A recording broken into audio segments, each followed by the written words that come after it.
following program is a large music-based podcast. Gday Gridiron. Gday Gridiron. Now you've heard the best and worst of them, but now you're about to hear the first of them. The first to ever do it down under. We're here to steal your thunder, like the world's end down in Thunderdome. Welcome to our second home. All you need to know is Gday. This is Gday Gridiron. This is Gday Gridiron. This is Gday Gridiron. This is Gday Gridiron. This is Gday Gridiron. This is Gday Gridiron. This is Gday Gridiron. G'day Aussie Gridiron fans, and welcome to the Gday Gridiron Podcast, brought to you by the Aussie Gridiron Network, Australia's home of NFL and local gridiron content. Welcome back for another off-season program. We've got a couple of the boys in the house again. Myself, Brad, joined by Isaac this week. No Nick this week. We've replaced him with Isaac. So We're not going to say that that's an upgrade, but no, we're bringing in the pinch hitter, but they don't always work, Brad. Please don't put me in the offensive line, please. I think every one of us but Nick would die as an offensive lineman. yeah, no kidding. We miss you, Nick. So it would be nice, and we'll eventually get all four of us in the one space again. But it is the off season too, so it doesn't entirely matter, and it's good that we're just sort of cycling everyone out. But we're here again. We got a whole bunch of news. We got some fun stuff to talk about at the back end of the show, where we will be picking a QB to land at a different team. Where could we put NFL quarterbacks? Which other team in the NFL do we think an NFL quarterback would succeed at, look good at? You know, just their image. They might just look good in a certain colour. That's always a criteria for picking these things as well. So we're going to talk about that later, but of course we do have some news first. Boys, how are we going? Isaac, we haven't seen you in a few weeks, mate. How are you going? Yes, unfortunately work takes over sometimes. I'm going really well. Enjoying the off-season. It's been good. Good. Any thoughts on anything so far? I have them when I listen back to the show, and then I forget them when I come on. But I like seeing the socials of Matthew Stafford throwing to Devontae Adams. That's been good to watch. As a Rams fan, you've just been eating all that up. Yeah, baby. Give me some. Excellent. Brad, how are you this week, mate? Yeah, doing good. I'm at that time of the year where I'm starting to get a little grumpy. So just with the kids and all that, students. But it's the cold, mate. That does it to all of us. We get into winter.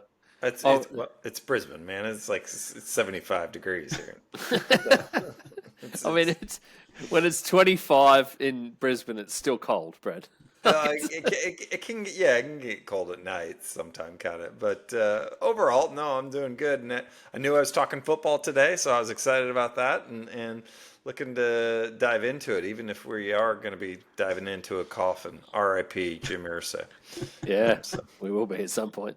Well, I'm not. You've ruined my next point. Thanks. Oh, sorry. Thanks, Brad. Sorry. It's a bit wet where I am at the moment. There's a lot of people with a lot of water around them. So it's been quite a interesting and difficult week. Getting to and from work has been like traversing a minefield. The roads, even highways, actual highways with like wheel-sized potholes. They're a bit massive. Some of the ones I saw yesterday with 6 cars lined up on the other side of it, all with busted wheels. Serious? Oh yeah, man, 100%. There was a guy. There was 6 cars yesterday. I counted them. Come across the first one. Old mate's out there looking like a high-vis garden gnome, changing his wheel and flogging down rain. And then 5 more cars with nobody. They were just sitting in the cars like they weren't getting out. No way. They're just calling for AAA. They're just like, no, we're not doing this. And I was like, wow, where's this pothole? And I got around the corner, and I'm serious when it was easy 1.5 meters long by probably 0.5 meter wide, and it would have been at least half a tyre depth deep. So It was massive. Oh, could you imagine? Well, I just from that point on was flashing people, just trying to warn some truck drivers and stuff. But it was right. It was right in the actual lane in your track, sort of like where you would usually drive. Yeah. So, Yeah.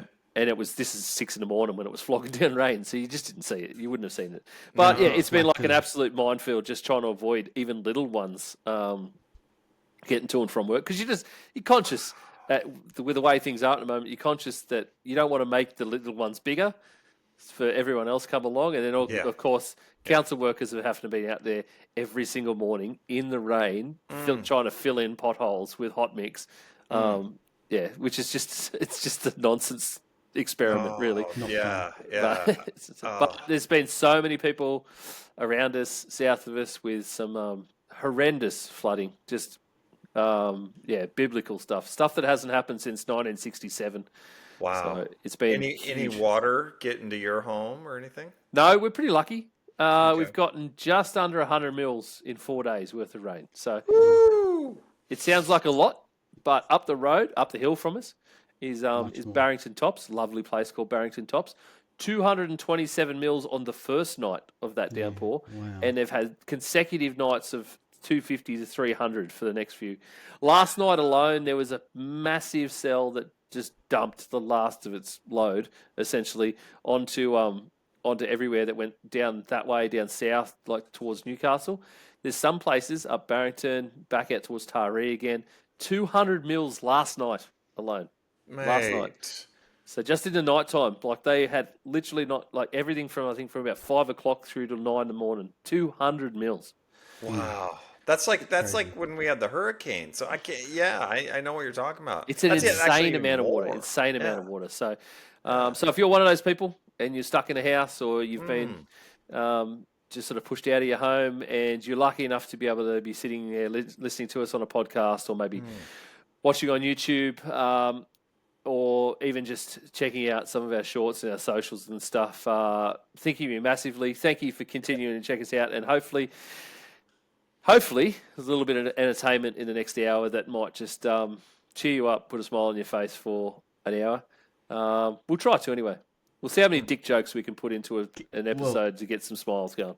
In saying that, can we just circle back to Ian saying dumping a load? I told you dick jokes. That's what it was. I should have got Taylor on this week, and we could have just gone for the dick joke record that he and I set last year. So that probably would have been a better idea. I prefer poo jokes. So yeah, you go the other end, but Tay and I just have this weird knack of bouncing dick jokes off each other. It's Julian Cox, essentially. Oh, jeez. Docking with Tay.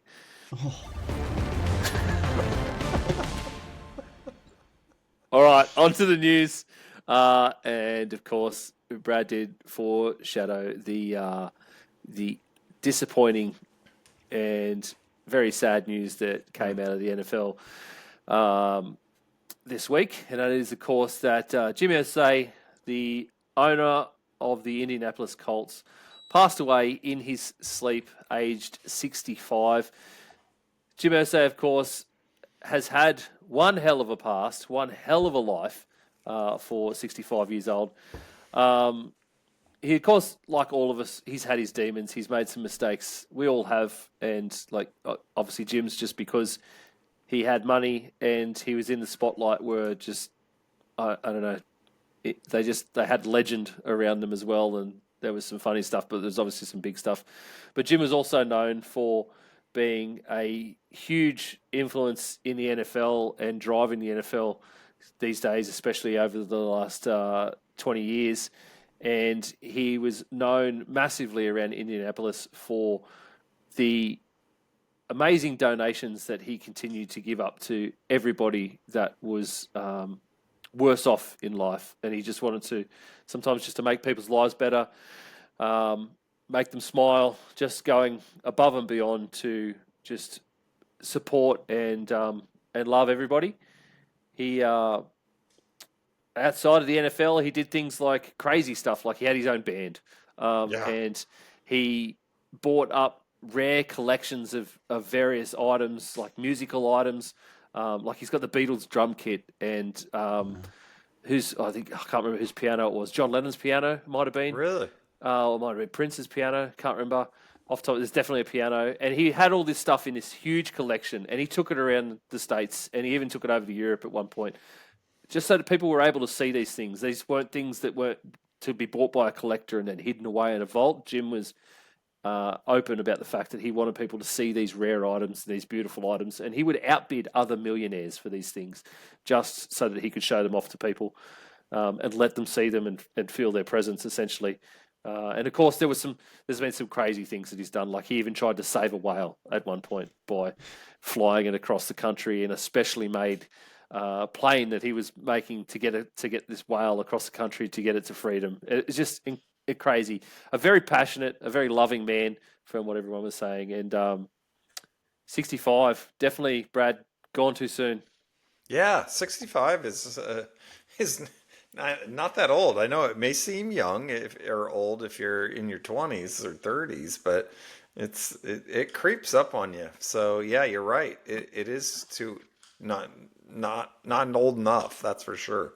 And exactly just everything that you mentioned. He was a real eccentric guy, as most billionaires are. Yeah.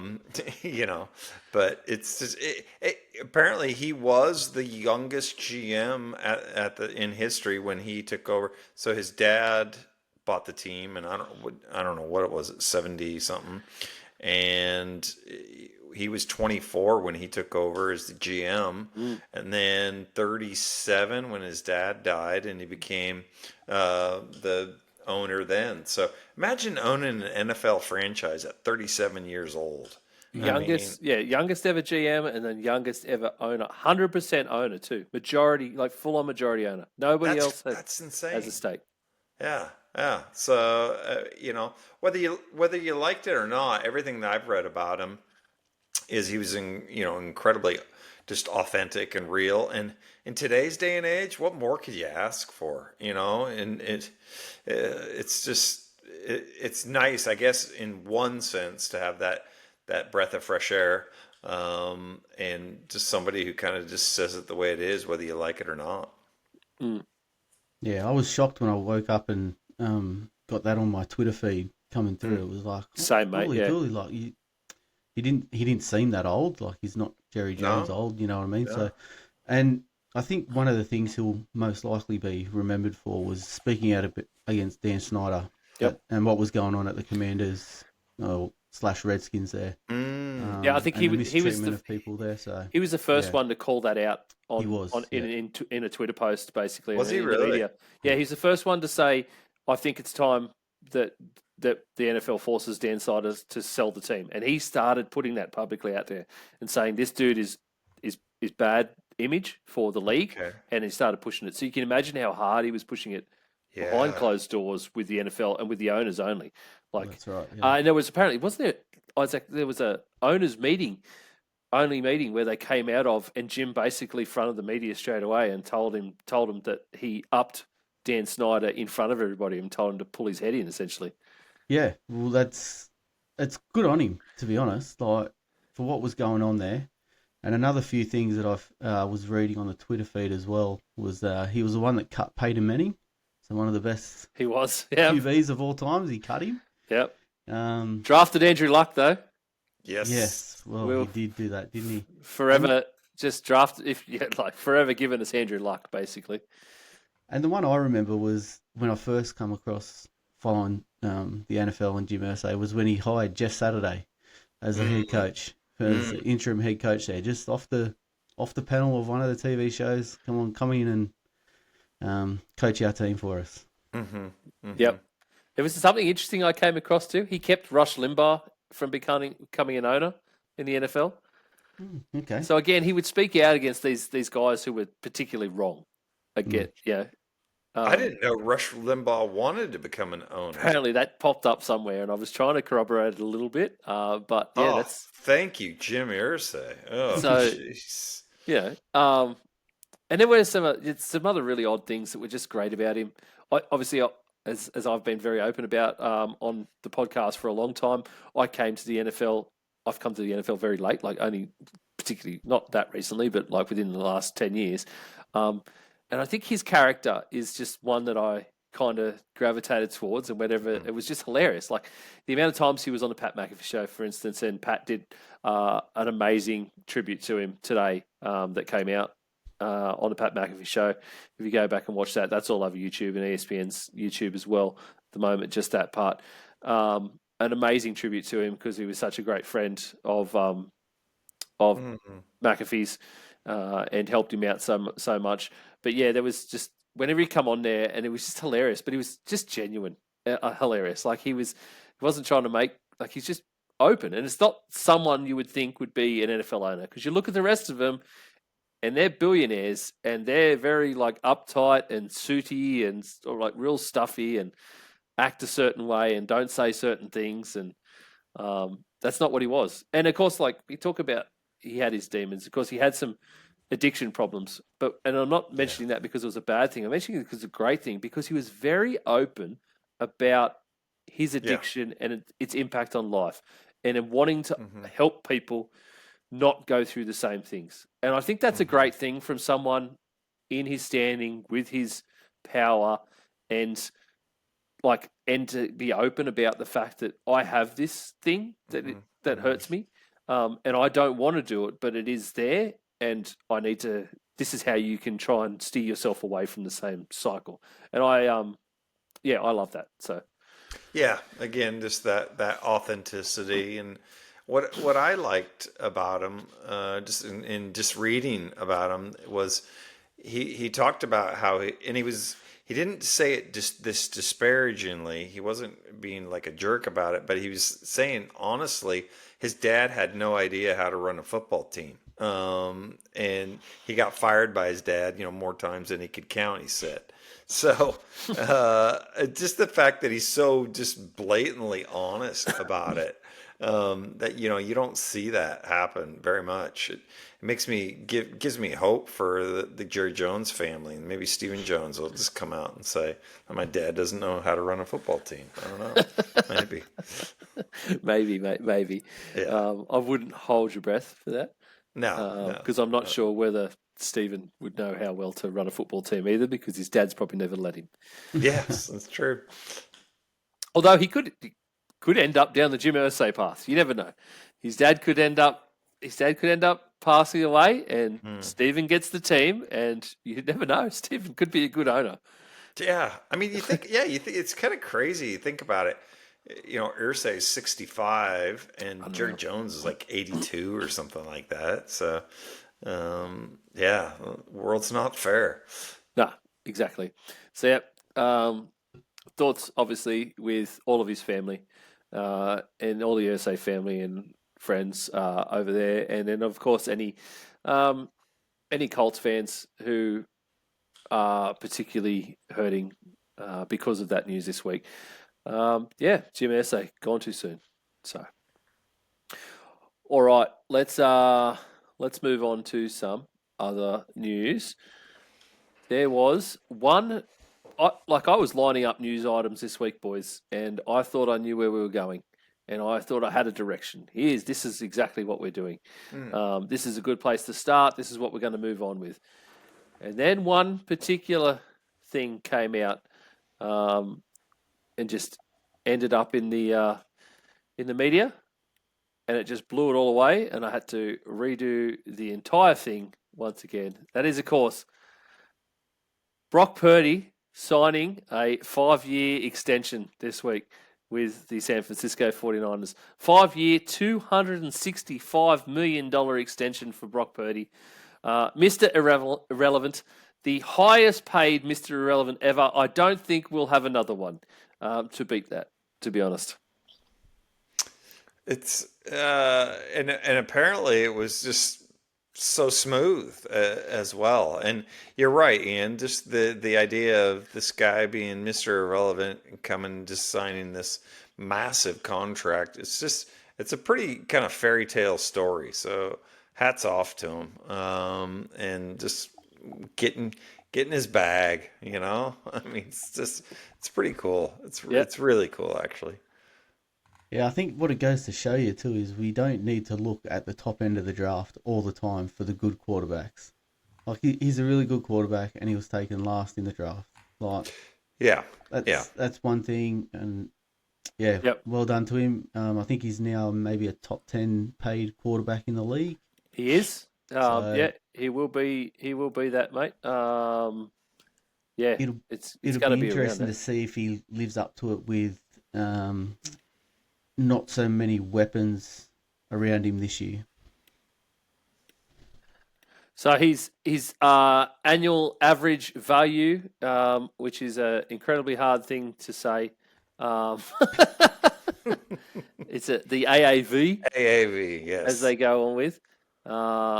As we got here, I'll try and make that a little bit bigger because that's garbage. There we go. Here's the top 10 in AAVs. Obviously, it's more than 10. Dak Prescott at the top, 60 mil per year. Joe Burrow, Jordan Love, Josh Allen, Trevor Lawrence, all on 55. Tua Tagovailoa at 53-1. Brock Purdy sits with Jared Goff at 53. Justin Herbert just below 52.5. And Lamar Jackson at 52 mil. That's the top 10, essentially. Lamar Jackson's getting cheated. Whoa. So his average value is way up there. It's still not where it could be. Interestingly enough, no Patrick Mahomes on that list in that top 10. You notice? Mm-hmm. So Patrick Mahomes currently sits somewhere in the high 40s, I believe. So yeah, he's definitely an outlier there. He restructures a lot of his deals year by year, right? Yeah, does to benefit the team. Yes, Yeah. Absolutely does. Yes, to benefit the team, obviously, which is he's playing that game with the team. So yeah, he's exactly. He's doing the same thing that Tom Brady did. So, and when you're one of one and you've won as much as what he has, and you've got I think they're smart enough to realize it's not just the football money that means so much. It's everything else. And so Brady played that game incredible, and Mahomes is playing that game incredible. Well, so if the money that they can save the team can be put back into the team to make it better, then he ends up making that threefold later in other ways. One graph that came out and a bit of information that came out this week, actually, which puts it all in a little bit more perspective than just the AAV, is the AAV as a percentage of the salary cap at signing. So Brock Purdy is all the way down to 14th. He's at 18, so basically 19% of the salary cap at San Francisco. Joe Burrow's contract is 24.5% of that salary cap. Dak Prescott just below him, Brad. Then Herbert, Lamar Jackson, Patrick Mahomes, 22.7% of the salary cap at KC, essentially. So you can see that puts it in a little bit more perspective with the guys that are above him, and you can see they're the guys who obviously have succeeded and we've seen done well. Joe Burrow, obviously at the top of that list with his 2023 contract. Now, you would have looked at last season, the Bengals as a whole, and gone, what the hell are the Bengals doing? But then when you look at the offense, just the offense, they were absolutely humming, and you can see why he's getting that kind of money. There's one person that sticks out like dog balls in the middle of that, though, isn't there, Isaac? Not Big, to me. Is it big sweaty Deshaun cocks? Yes. Yes. Big sweaty massage table cocks. There you go. Well, there's two for me, right? There's Deshaun Watson, and then there's Kirk Cousins, who's there as well at 15. Yeah, 17% of the Falcons. Who's a backup? Okay. Fair enough. Yeah, you're exactly right. That's an insane thing to think about when over 17% of your entire NFL salary for the team is going to a backup. And yet you're too stubborn to trade him. Yep, so that's a great point, Brett. Yep. Very good point.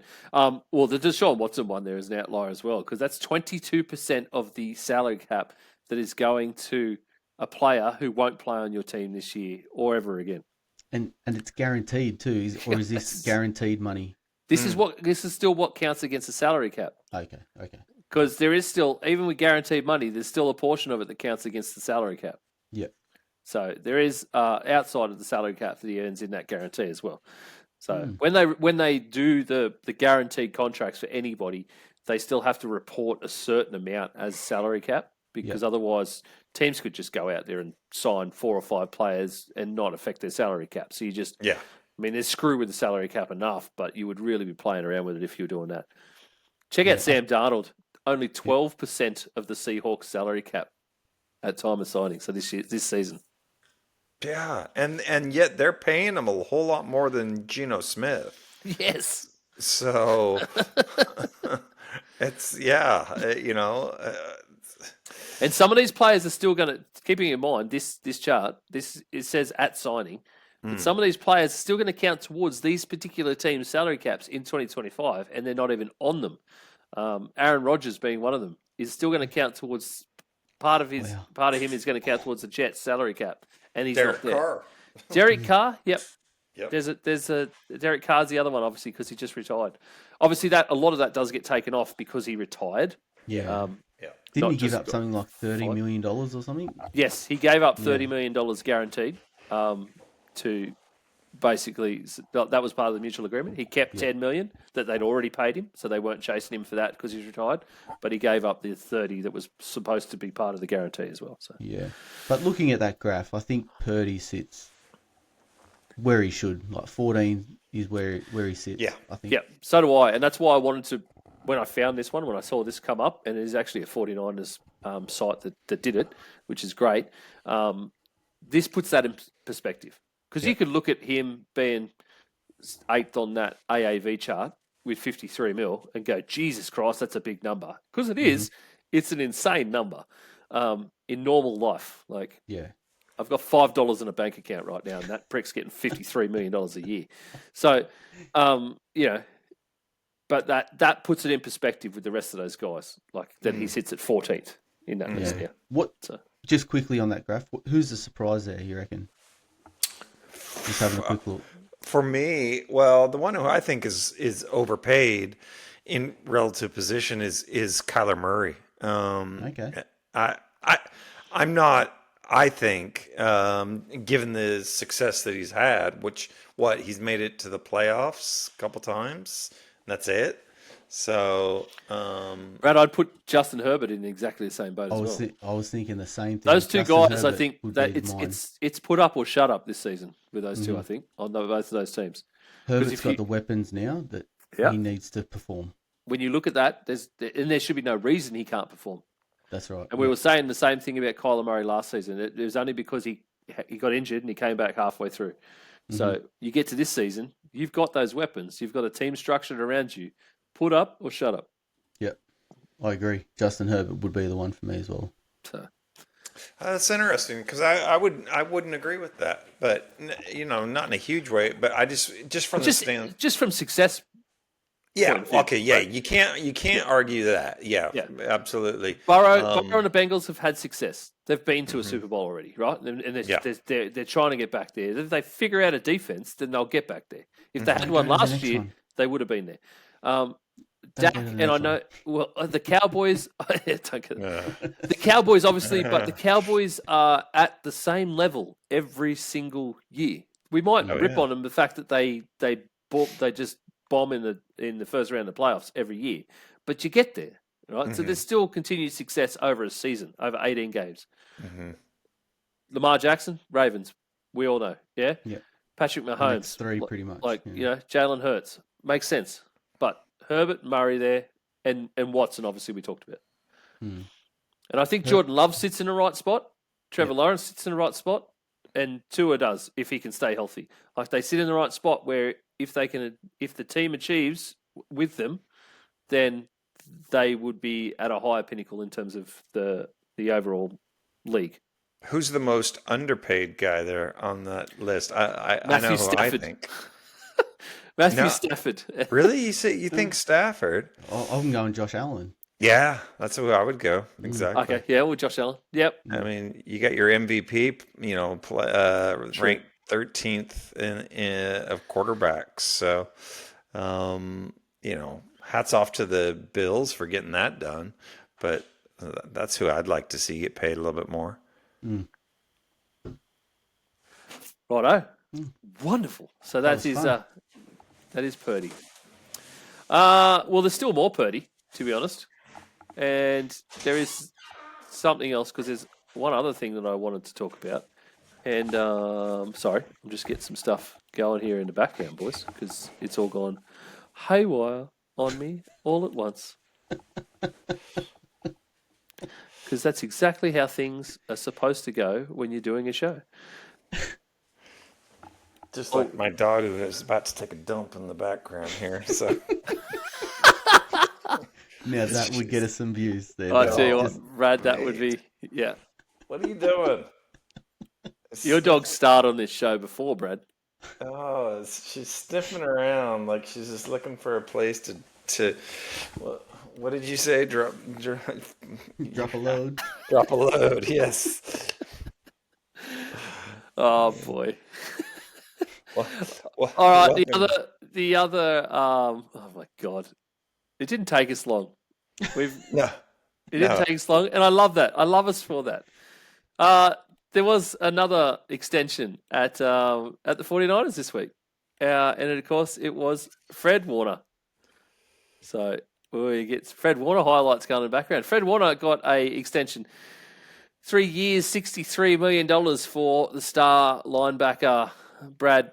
Well worth it for one of the top players on the 49ers, and for them to be able to keep it together, keep it going. Absolutely. The dude is a beast, and he's just a linchpin to that defense. This is when I kind of do wish Nick or Manjot could fanboy over and give a little bit more of an explanation to it. But I don't think you can underestimate how important that guy is to that San Francisco defense. He's the tone setter. He's the glue. And I know they got studs there around him. But just his attitude is unreal, and the way he plays, and just the way he sacrifices his body. So I just think, I think he deserves every penny of it. I'm a huge Fred Warner fan.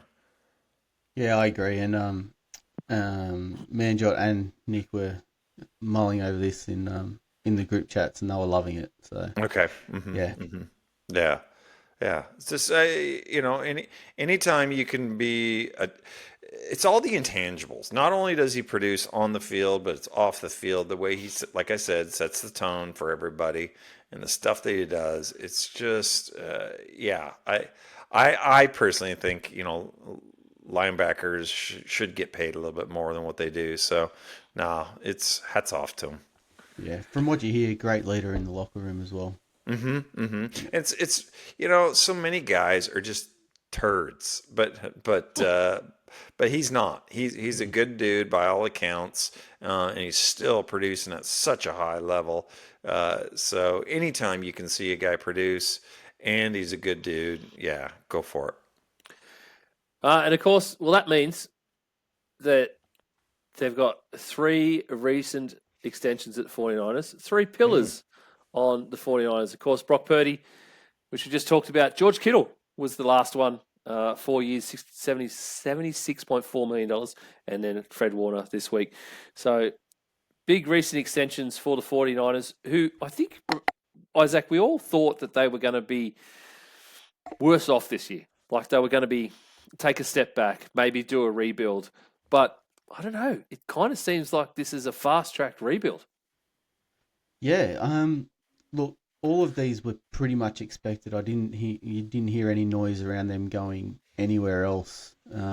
Took Purdy a little bit longer, but we always knew it was going to get done. It'll depend though. I think with the Ayuk coming back from an ACL, you got Pearsall. Is he going to take that leap? He'll be your wide receiver 1 while Ayuk's not there, and obviously a lot of it depends on Christian McCaffrey's health. If he's healthy, they will be back. Yeah, it's to me, it's just I again, hats off to John Lynch and everything he's been doing to put the team together, and it's just it blows me away just how consistent they are. And like Ian was saying, I think just the rebuild of it seems rather smooth, if you ask me. Of course, they lucked into it with Purdy, getting a quarterback that good that late. But there's the strings that they pull and the way they're able to reset so quickly. I'm impressed by that a lot. So yeah, it's good to see him. I'll admit, I don't like the 49ers, and a lot of that's just because of the history and all that. But you can't fault them from an organizational standpoint, the way they're run. You know what I mean? Yeah. I was just about to say, like, as I said, it was all expected. There was no talk of them going anywhere else, and it was just, they're going to be back at the 49ers. It just depends how much. And I think Kittle's probably the most important one out of those three. Yes. For the next 4 years, because he was a safety blanket for Purdy. He really drives that offense, and good blocker, good pass catcher. And just a leader as well. Yeah. It's really cool. And I think, the jury's still out on their draft class, but from what I've heard, they're pretty excited about them. What the guy they drafted first round, Mikael Williams, I believe, the defensive end. Edge. Yeah. I mean, these guys, I think they seem to fall into the 49ers laps. And I was really, really impressed with their draft personally. Probably even a little bit more so, I think, than maybe Nick and Manjot, even though I don't want to admit it. But then Collins, their defensive tackle in the second round that they got, I think personally he's going to be a stud. So, and you can't be the 49ers unless you draft a defensive tackle in the first two rounds. So just ask Nick, right? Just ask Nick. Exactly. But again too, I was going to come to a point there that you were talking. Talking about the defense and just how their draft class, where you were saying that they all look like studs. Everyone looks like studs now, right? Yes. It all comes down to what happens on the field. So yeah, everyone talks up their draft class that they've just drafted, and we've got a really good guy. But once you get on that field, that's going to tell the story. Yeah, 100%. So it'll be fun. They'll be fun to watch, no matter what. Not for me in the same division. Do you think we're not gonna, I know you want to keep your powder dry, so to speak, for later down the road, but do you think the Rams can repeat and win the division this year? Again, I'll come back to the CMC health factor. Okay. If he's healthy, I think the 49ers get it. Okay. If he's not, then I think you'll see another year like last year for the 49ers. Okay. Yeah. I think they'll be better. The 49ers lost the last 4 games of the season. And I just don't see that happening again. I don't see a Shanahan team kind of folding like that. But they were just decimated by injuries. Look at us. All we're doing is talking the 49ers, and our two 49er geeks are not even here. Golly. I think that's part of the point, mate. When he said he wasn't going to be here this week and 49ers news was hitting, I'm like, good. We need to cut it a bit shorter. Good. We can't go for 2 hours talking about the 49ers, right? No, we cannot. So let's move on to the next thing. The last thing in the news roundup for this week. And it is another extension. Nick Sirianni, two-time Super Bowl winning coach. No, one time. One time? Two One time. Two. Been there One twice. time, been there twice. I was trying to figure it out. I knew he'd been there twice. Just couldn't get it right in my head. So Super Bowl winning coach Nick Sirianni gets a multi-year extension from the Eagles. Nobody really knows the details of the contract. Just know that it is a multi-year one. CEO Jeff Lurie said, Eagles chairman and CEO Jeff Lurie, I should say, said, As an organisation, we have always strived to create a championship culture of sustained success. Nothing is more important to fostering such an environment than having tremendous leadership. Nick has embodied everything we were looking for in a head coach since we hired him 4 years ago. His authentic style of leadership, football intelligence, passion for the game, and growth mindset have helped to bring out the best in our team. I am excited for what the future holds for the Philadelphia Eagles. Brad, logical extension for a Super Bowl winning team. Yeah, he is, and he catches a lot of flack for just kind of being. He just seems like a bizarre dude, I don't know. Yes. I don't know what it is about, if he's just like, if it's because he's so authentic or what, but he seems like he just sticks his foot in his mouth a lot, and just He he's chirps a lot, doesn't he? yeah, he's weird, man. It's just but he's a Super Bowl winner, so what can you say? I mean, it's just it's wild, but and he deserves it. I'd be really curious to know the terms around it, and like how much is he getting paid and all this and that, because of I can't think of a Super Bowl winning team in the last 10 years where he's as little, I'm having a hard time saying it, but where the coach is as little valued as he is. I don't think he's that well respected. I think that echelon. comes from the fact that he doesn't pick a side of the ball either. Brad, like he has Yep. coordinators that he lets do both sides of the ball, so offensive and defense. So he doesn't get involved in that. But his style of leadership is one that he wants to oversee everything. So he wants to be a part of every aspect of it and doesn't want to focus in or have something that focuses his attention too much in one space. And reportedly that has rubbed off on a couple of coaches that have left him over the last couple of years. Guys like, apparently Kellen Moore is essentially taking that same route, that same way with his appointment at the Saints now, that he's trying to emulate that in a way where he doesn't necessarily want to focus on just being an offensive coordinator or being an offensive coordinator head coach there. That he wants to take the Sirianni approach. And Kellen Moore was only with him for 1 year. And you can think, if that's rubbed off on Kellen Moore, like he's seen that and gone, I really like that and I want to emulate that in some way, then it must be a good space to work in under Nick Sirianni. Yeah, like you were saying before, like he lets his coaches coach or coordinators do their job, and then he just oversees it. I think that's a really good approach, that he knows he can't micromanage everything. Like it's strengths and weaknesses too, isn't it? Exactly. Like, your right. strengths and weaknesses. That's right. And he stays in his lane, he picks his lane, and it works for him. Like, and I'll be the first to admit, last year I thought at the start of the year he was going to get sacked. I thought he was gone.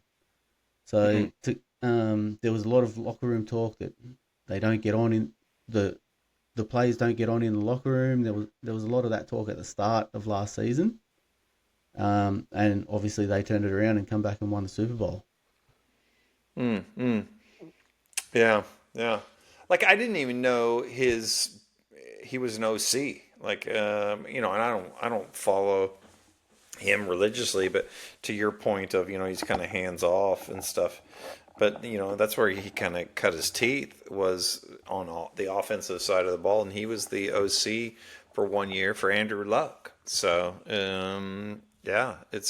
it is somewhat impressive in today's day and age how he can put his ego aside, so to speak, and not have to take credit for all these things, and he lets his coordinators do that. Top 5 highest paid coaches in the NFL that we know about, Brad, because not all of them are made public. Sean McVay is at $15 million per year. Jim Harbaugh and Mike Tomlin are at $16 million each per year. Jeez. Sean Payton is at $18 million per year. And number 1 highest paid coach that we know of in the NFL Andy Reid, $20 million per year. See, personally, I know I'm biased just because that's where I've spent the bulk of my time is coaching, but I would pay any one of those coaches $30 million a year, just purely because it doesn't count against the salary cap. And so why not go out there and pay those coaches a boatload of money? And because to me, they're worth it. They really, really are. Well, the coaching salaries have moved exponentially since the 70s, for instance, which is just part of what an article I've just brought up on SI.com. I get a ton of suspicious connections being blocked every time I go on SI.com. What the fuck, Sports Illustrated? Seriously. It's all the swimsuit edition, swimsuit issue. What is it with this site? Man, it is just garbage. I don't you're supposed to be a professional publication, and it's this bad that we get phishing stuff coming at us? What the hell? Anyway, so Andy Reid, obviously, he's an amazing coach, amazing record, 273, 146 and 1 in his record. It's just outstanding.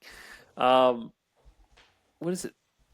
He's combined for 301 regular season and postseason wins, and his second all-time in career postseason wins behind Bill Belichick. That's insane. So, Don Shula, two-time Super Bowl champion, Brad, NFL's all-time winningest coach, signed a contract with a reported salary of $70,000 per year back in 1970. Shula coached over 3 decades and saw his salary rise almost exponentially. There's my word for today, to around $1.4 million annually in 1990. So Shula was at 1.4 in 1990. 2012, Bill Belichick was the highest paid coach in the NFL at that point, and it was $7.5 million.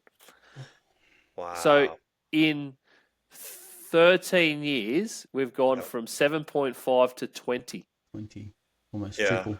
Yeah. Which is, it's, I don't know if that's kept up with the athletes, and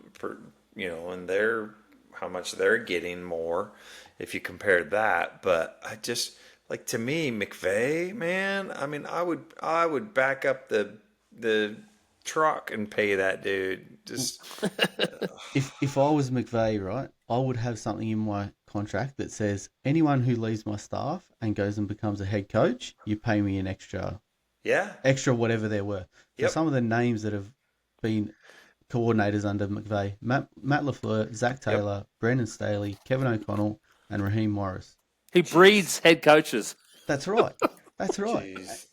And that's what you want. And the coordinators know where to go then to get the best coaching. Yep. You know what I mean? Mm-hmm. That's right. Everyone wants to work for him. That's right. Or you want to work for guys who have worked for him and have gone on to head coach as well. Yeah. And that's where these trees. That's where these trees sprout from. Yeah. That's Which right. we're talking about Shanahan. That's where Shanahan's another one. And I'm not even talking I'm talking about his dad. Yeah. That's where where that sprouts from. Mike. Mm-hmm. Yeah. Mm-hmm. So everyone wants to work for him. And you look at the guys that work for Mike Shanahan. They are some of the best coaches. Some of these guys, the best coaches in the league. Didn't they have Kyle Shanahan, McVay, and LaFleur all as coordinators at one time? All at one time. Yeah. At the Commanders. Yep. Yeah. All at one time. All right. That's the news for this week. While I choke on stuff. Whoa, Don't say it, Brad. Don't say it. Let's move on. Fruit. It is.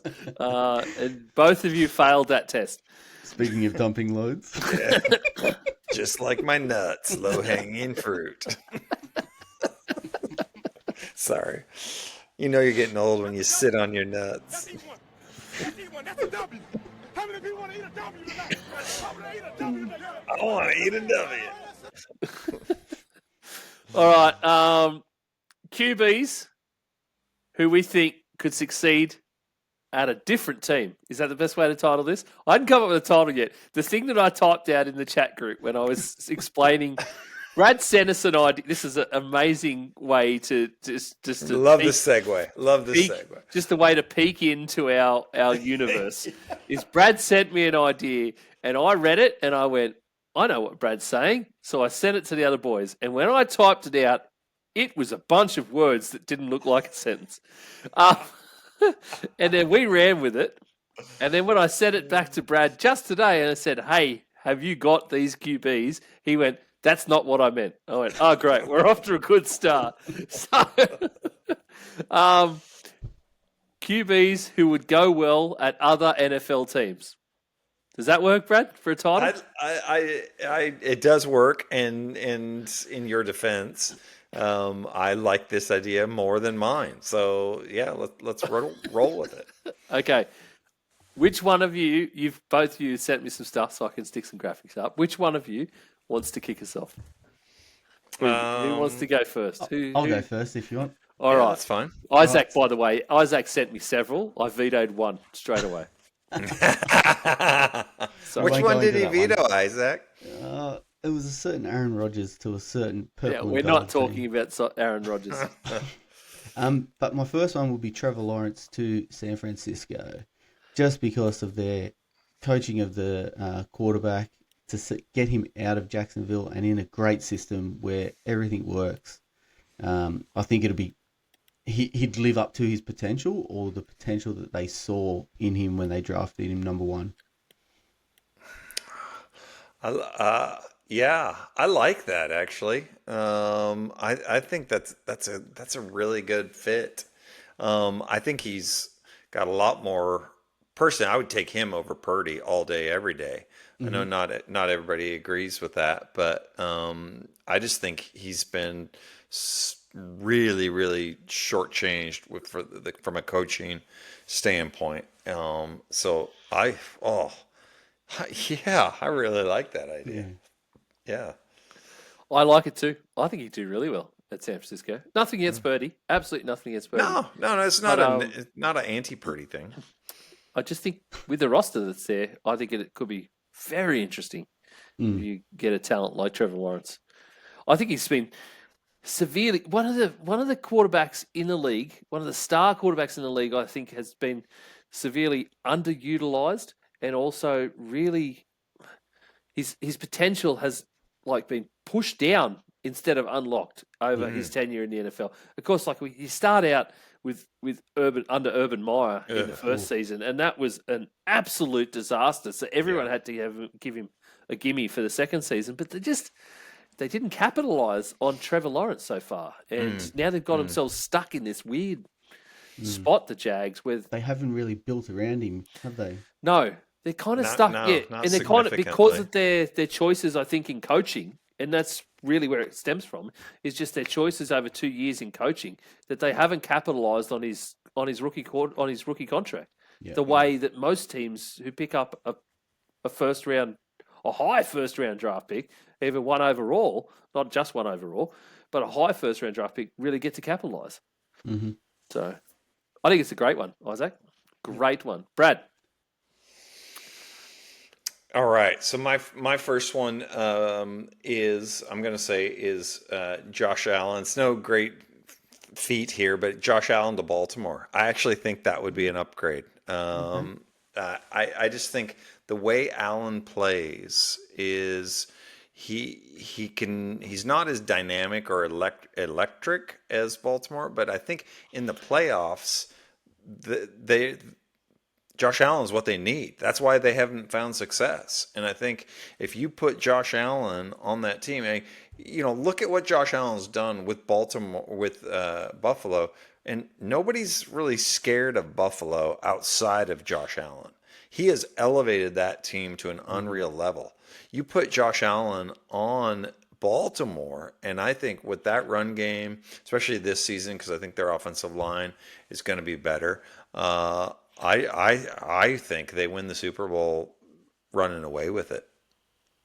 Yeah, I think he's got better options for weapons there too. You got Zay Flowers, Derrick Henry. Your tight ends are definitely better than what he's got in Buffalo. Yeah, it'd be good. Yeah. I have a feeling that Buffalo almost trying to build a team that resembles the Ravens. Yeah. Because of this take, Brad. Because of this idea. Because he works better in that scenario. It's a rushing heavy team. It's or a QB rushing heavy team, and the way Lamar plays. And yeah. Is he an upgrade over Lamar though for that team? That's the interesting question that would come out of that. Or are they the same? Would they be the same? I think regular season they're the same. I think getting to the playoffs, it's an upgrade. So that's the way I would go it. Okay. If I have one game I want to win, I need to win, I'll take Josh Allen all day over Lamar Jackson. Okay. Isaac, do you want to go your second one? Well, my second one, I believe, was a swap. It wasn't really. It was. It's a swap, but I like it. I like it a lot. It'd be to test the water. So it'd be Patrick Mahomes to Dallas and Dak to Cowboys. I think we just tested Brad's waters. Oh, Nelly. That's Patrick Mahomes to Dallas and Dak to Kansas City. Yeah. And it's really it's one where you split up the pairing of Patrick Mahomes and Andy Reid and see if he can do it with a different quarterback. And then Patrick Mahomes going to Dallas is to see if he is that good without Andy Reid and his coaching and his playing style. And he's got better weapons in Dallas, if you're being honest, with CD Lamb and George Pickens there now. Yeah. So it'd be a fun one to just swap them around and just see what happens. And then Dak going to KC with Andy Reid, what can he draw up for someone with Dak's skill set? I think that's where I think these two, you've picked both upsides. I think, and that's the best part about it is that I think Mahomes would still succeed at the Cowboys because there is the weapons and there's the player group there. So he would be playing with players of a similar level, but then players of a higher caliber that are there that he's missing in KC since the Tyreek Hill days, basically. Yep. And then bringing Dak with Andy Reid, and I think Dak, and that's something Dak's lacked. That rhymes. That's something Dak has lacked in his career so far is a coaching staff, a head coaching staff especially, that maximizes his potential. I think you can agree with that, Brad, that every head coach Dak has had so far has failed to really maximize his specific potential. And you look at what Andy Reid has done, not just with Mahomes, but with backup quarterbacks. Like he did it with Chad Henne, for God's sakes. Yeah, I think you put Dak's skill set with someone of the caliber of Andy Reid, and it goes through the roof still. Yeah, I think it definitely gets. I think Dallas wins that trade, or if it was a fictitious trade, I think Dallas wins that, and they get the better end of the deal because I think Mahomes would make them instantly a NFC contender. I think Dak would, and I think Andy would improve Dak and just his stats and everything. I don't think they would be able to get to the Super Bowl because I think that's just Mahomes is kind of 101. But I think everything you guys have said is absolutely correct, and it would be. I would love to see Dak.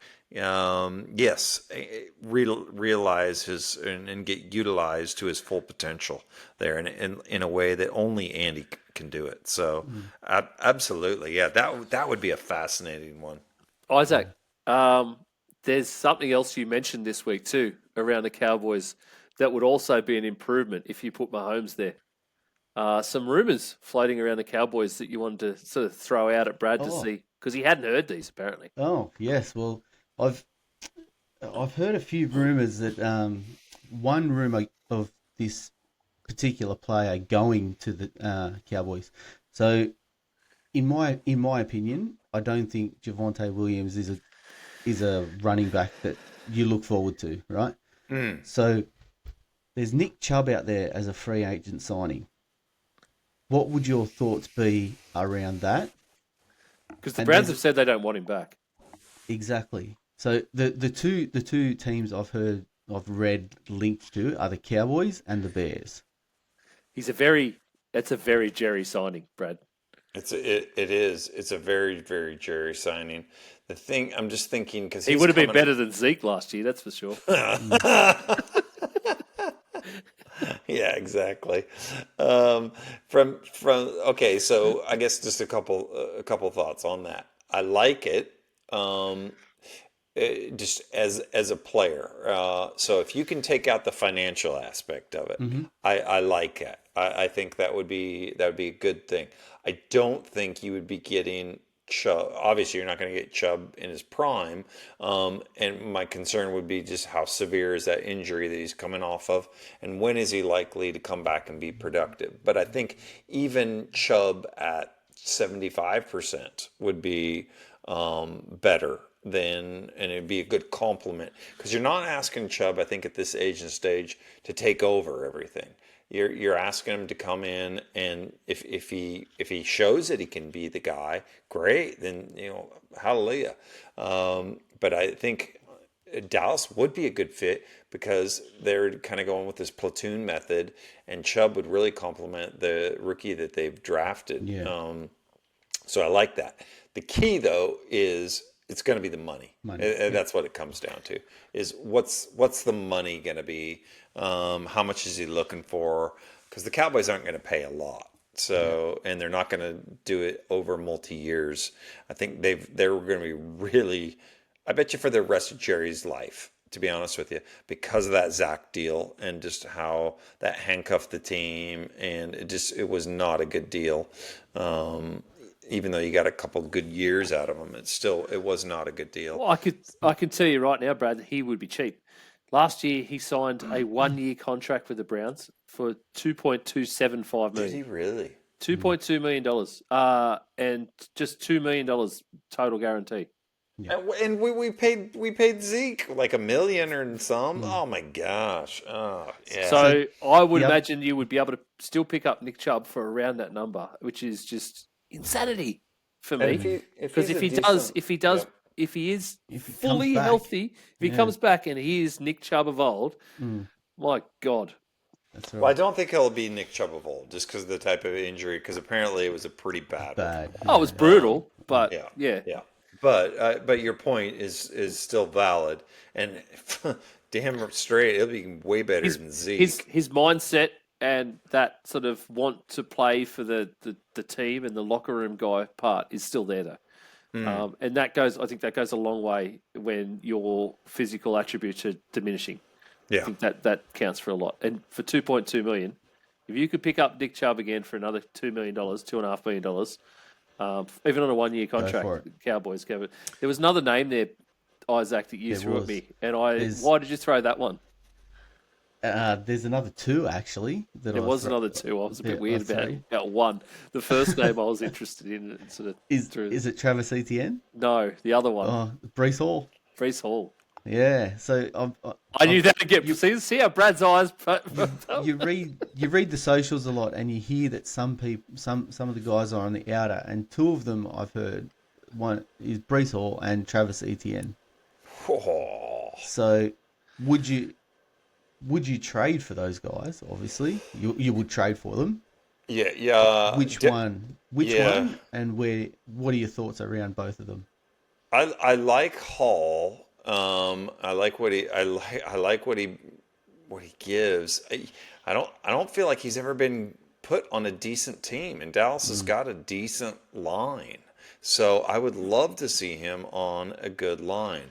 I love ETN too, and I think ETN he's just dynamic, and he's one of these guys that I feel like he's gotten better. Last year regressed a little bit, but he was banged up. So I think you put him on behind that Dallas line.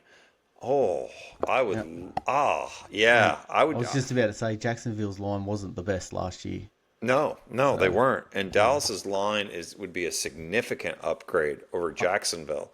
So I think he would be a cheaper trade than the Brees Hall. Well, both guys are obviously still on their rookie contracts, just coming out of them. So yeah, it'd be interesting. You would probably you're gonna have to pay them. Yeah, and that's good, and that's the thing. I think you would have to pay Brees Hall probably more than Travis Etienne. probably, yeah. Especially with the way he played last year. Yep. Yeah. Yeah. Yep. Yeah. But when you look at running back contracts, they're not massive at the moment, apart from a few outliers. Yeah. So you could, you could still get a pretty decent running back on like a 3 or 4 year contract, I think. Yeah, and the challenge, or I know that the kind of the Cowboys' philosophy though is yes, and we might be able to get decent value from those guys, but why pay them at all when I can get a rookie quarterback or a rookie running back, for a lot less than that. And I'm not saying that's a good philosophy. I'm just saying that that's Dallas's philosophy. I don't think it works, and I agree. I would trade. I don't think the problem is, like, Jerry went so over the top paying Zeke, and that blew up in his face. That now he's gun shy, and he doesn't want to do it. So that's what I was going to say. Like last year, do you reckon I know Jerry doesn't learn lessons, but do you reckon he learned his lesson from not going and getting Derrick Henry? I don't know if he should have gone and got him. Yeah, right? I don't know if Henry specifically, but I think he learned his lesson from the fact that the Cowboys were not successful with their platoon style that they had in place, and it wasn't until they started giving Rico Dowdle the ball. But it also wasn't until the end of the season when the other teams, and they had a string of teams where their run defense wasn't as good. So just as a whole, their running game just was not successful at all. So I think Jerry, he's too proud. He'd never admit it. He'd admit probably he has 14 illegitimate children before he admits he made a mistake on the football field. But it's just, that's just the way he rolls. So, yeah, there's got to be a middle ground there. It's And just as we're trailing off with this one, there is a suggestion out there. I think it's from maybe a Cowboys blog that the Javonte Williams could be a pre-training camp cut as well. Oh, really? Yeah. So you would be going into the season with Miles Sanders and then Jaden Blue. But is that because they like? I think it's because they like Blue. Yeah. Oh, they really like Blue. Yeah. They really like Blue. They're very, very high. We'll probably talk about Blue a bit more in coming weeks because I really want to do a bit more of a rookie rundown as we start getting into training camps. Yeah. And hopefully we'll have Nick back with us as well for that to make that easier, and we'll just sort of go around and look at some rookies here and there in the NFL and how they're doing at training camps and what their seasons look like they might be. And I think Jaden Blue for me would be one of those ones I would love to highlight. There's actually a couple of running backs, those rookie running backs I really love to. So, and that'd be another like tick in the box for a Nick Chubb for me. You can sign him to a 1 year deal, maybe 2 or 3 million.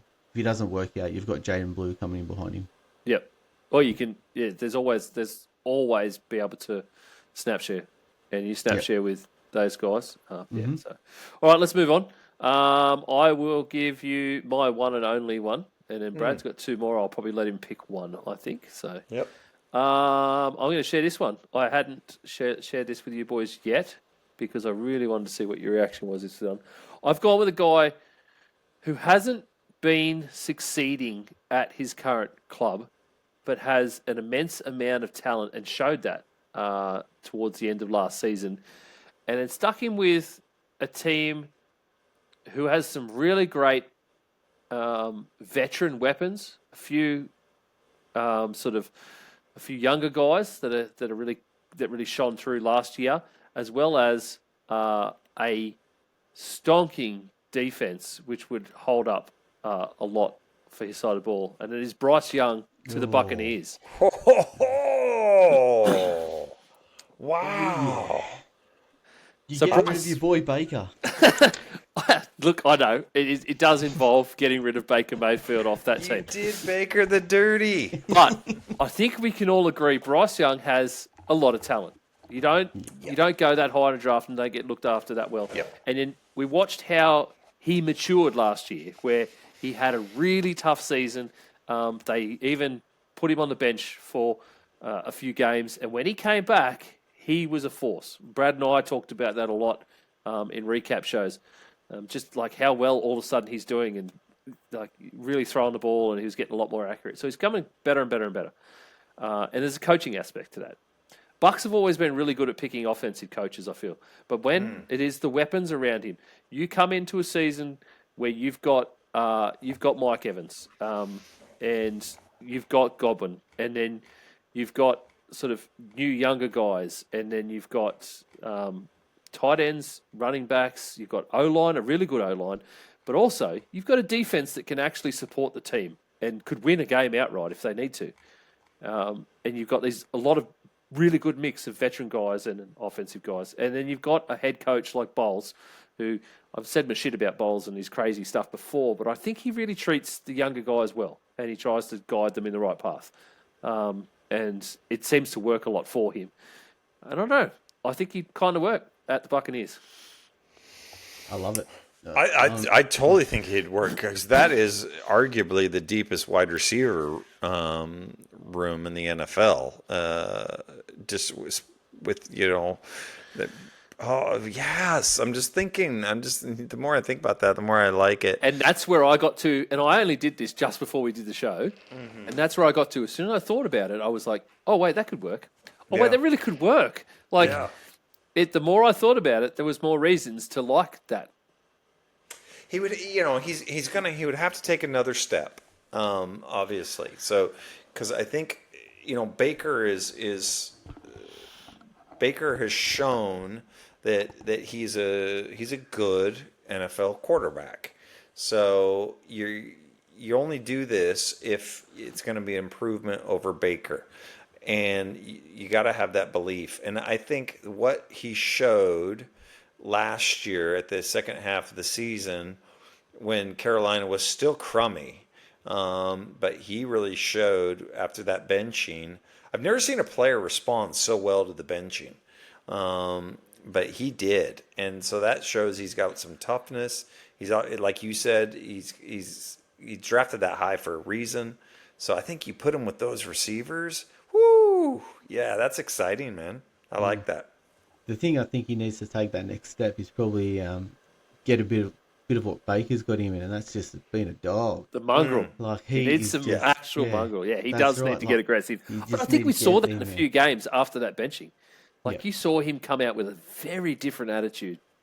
And what a growth mindset for him to be benched and then come out better than when he went in. Yeah. Like, you've seen being benched just destroy guys. And we all feared that for Bryce Young when he got benched. We were like, oh no, here we go. But he's come back, and he's come back better. And if you haven't heard already on the podcast, I am high on the Panthers. He's Panthers high. Yes. Is that a new strain that we don't know about? High on the Panthers. High on the Panthers. All right, Brad. There's 3 other ones that you gave me. 2 other ones. Is that right? No, yes, 2 other ones. No?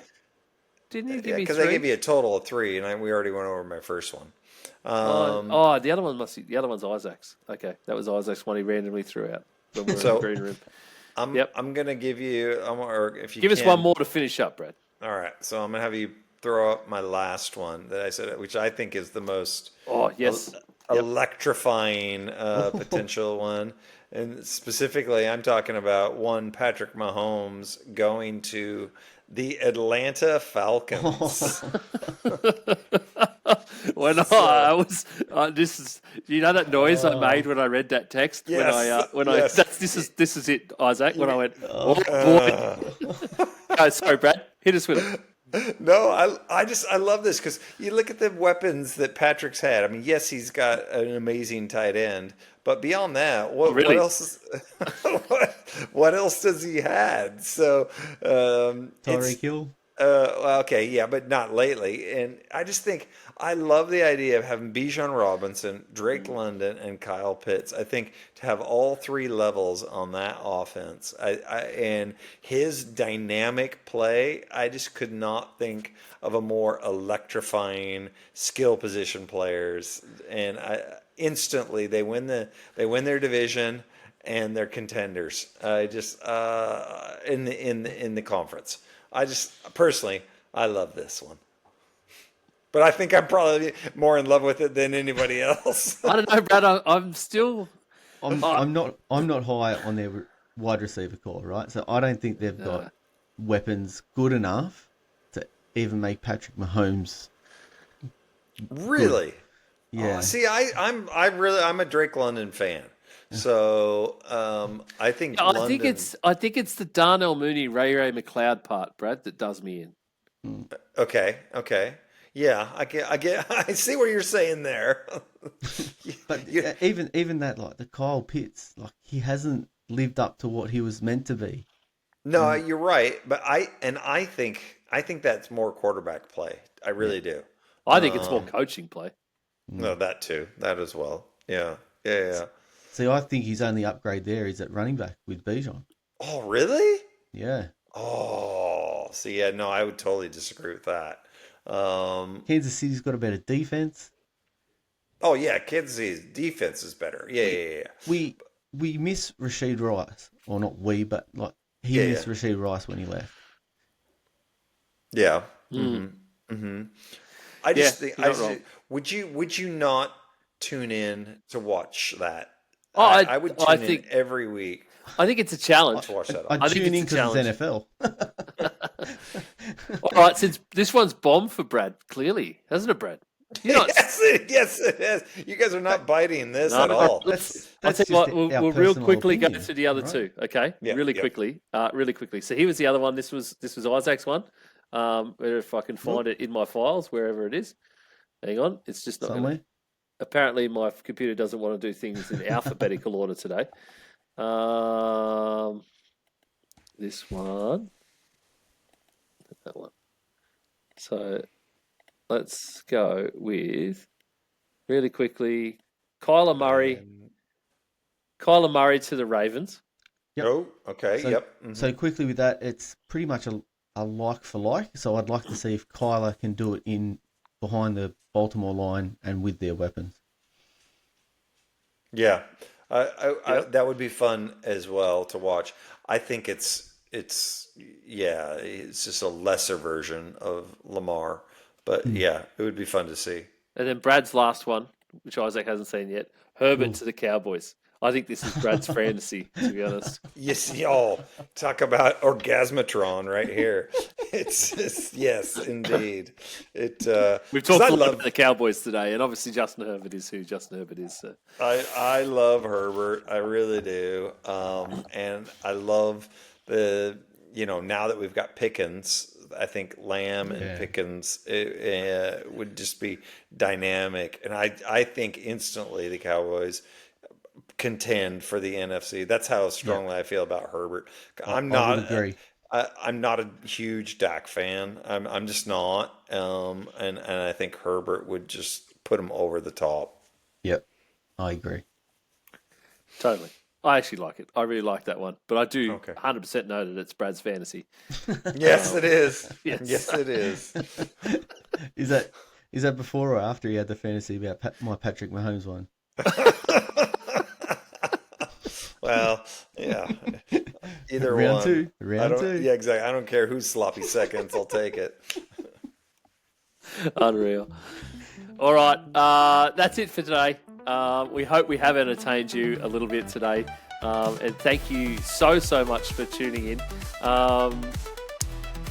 Wherever you are and whatever sort of platform you are on.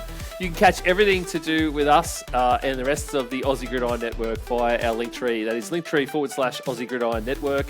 You'll find links to all of our socials, including the Aussie NFL Fantasy socials and Manjot's Pastry Press NFL, which is where you will find us on YouTube. If you are listening to this on a podcast, please go and check out YouTube, Pastry Press NFL, You will find us there at the moment. Very shortly, we will probably be maybe transitioning over to a Gday Gridiron YouTube. Just heading into the season, we don't want to oversaturate one place, and I don't know, it might just live in its own space. Who knows? But we'll figure that out as we go along. But you will find us, everything to do with us on Linktree. There's a merch store there too, where you'll find some amazing merch. G'day Gridiron merch is all there. You can buy stickers, stubby holders, mugs, caps, shirts. Please go check it out and help support the show. Thank you very much for joining us on behalf of me and the boys, and of course Nick, who's not with us. We hope to see you next week.